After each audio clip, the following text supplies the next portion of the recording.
Hi, my name is Meg Natter, and I'm the Dean of the Humanities Institute here at Brookdale Community College. If you're watching me, that means you're interested in the humanities. Well, guess what? I am too.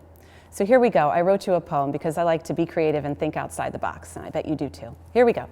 For those who like to create, think, and read, for those who like to write, speak another language, and lead, I invite you to try a humanities class or two. Where should you start? Well, here's what you should do. If you plan to transfer to a four-year college, many programs in humanities will provide that knowledge. English, creative writing, and fine arts will set your path straight.